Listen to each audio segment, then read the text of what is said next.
What's up, YouTube? Murphy Firearms Training here. This is video number 2. You are going to a course that requires you to do a pre-course handling exercise with double action revolvers. So I have on my table 3 double action revolvers, and pretty much every double action revolver in the world is going to follow one of these 3 patterns. So the first pattern is Smith & Wesson. All of your Smith & Wessons, all of your Charter Arms, all of your Tauruses follow this pattern. This is by far the most common pattern of revolver. Second is Ruger. Ruger created their own system with revolvers. It is different from Smith & Wesson. Kimber KS6 also follows the Ruger pattern. And then finally we have Colt. So I want to show you the big deal with each of these. Now, these guns are all going to be very, very similar. What I mean by that is they're all going to have a cylinder that swings out, okay? They're all going to have a rear sight that's typically into the channel. Sometimes they'll have a replaceable one, but most of your smaller revolvers are going to have one like this made into the revolver frame. Front sight, which I've replaced mine with a night sight. You're going to have your ejector star, okay, for getting your rounds, spent rounds out. You're going to have your trigger, hammer. Sometimes you have hammerless, but all of your parts are going to be the same. Nothing's going to change. What's going to change, your cylinder release is always going to be here. Always going to be here. Always going to be here. But each revolver brand is different. So I'm going to start with the Ruger. If you pick up a Ruger, a Kimber, or another gun that's patterned after this, this is the cylinder release, and it is going to push in. So if you look at the top view, it is going to push in. It is going to push in. And what I tell people, I'm right-handed. I like to hold the gun in my left hand. So like that. Press that in and then push the cylinder out. That's going to be your Ruger, your Kimber KS6, anything else that follows that pattern. Okay, so that's the first one. Okay, the second one is a Colt. Colts are very recognizable because they have this piece that looks like a chess pawn. It is going to pull back. Okay, so this will pull, I'm going to get a close-up here, it will pull back away from the frame, okay? Now, there it is. Make it actually go forward. It will pull back. Okay, so it slides back and forth. Again, I'm going to hold the gun like this. I'm going to pull back with my right hand, and I'm going to push the cylinder out with my left hand.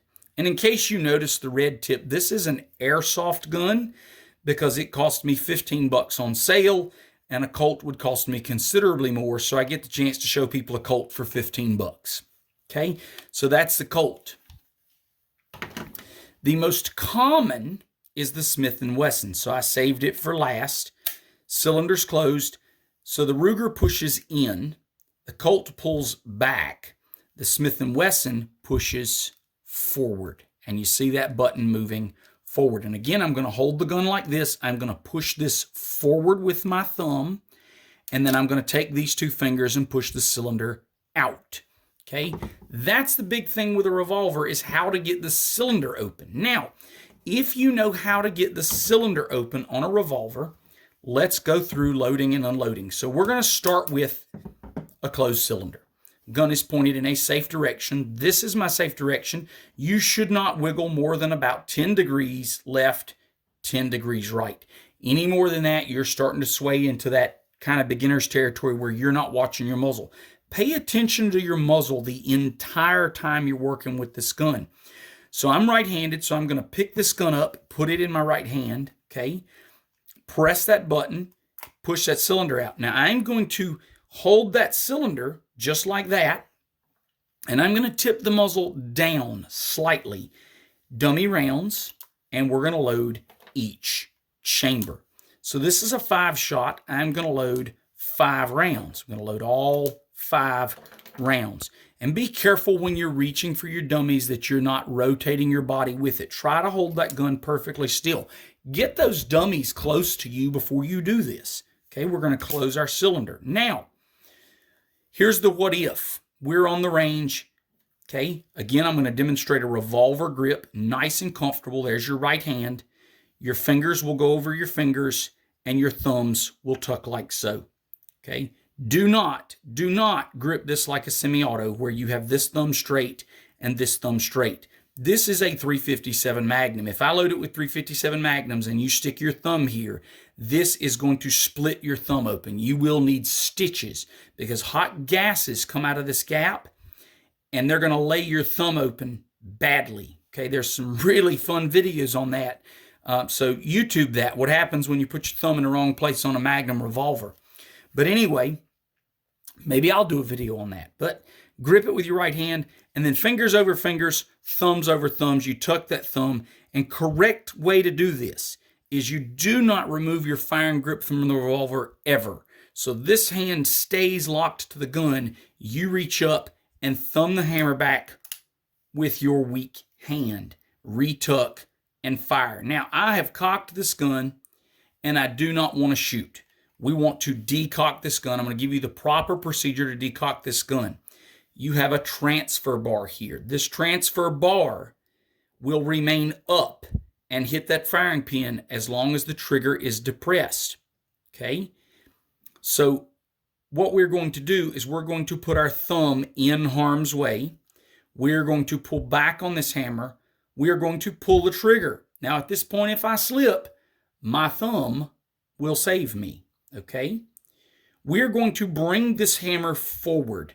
I bring it forward until it contacts my thumb. Then I take my finger off the trigger.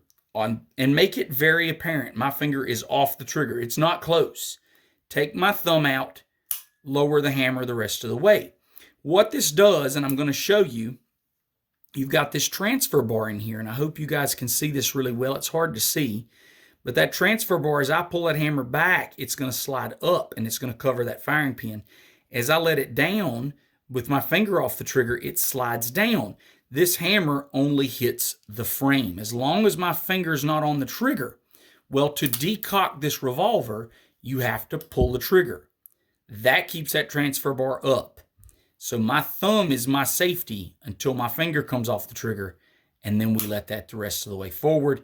Gun cannot discharge. Now to unload, rotate, press the release, open the cylinder, press the ejector star to get those rounds started, tip the gun up, manual extract any that don't come out.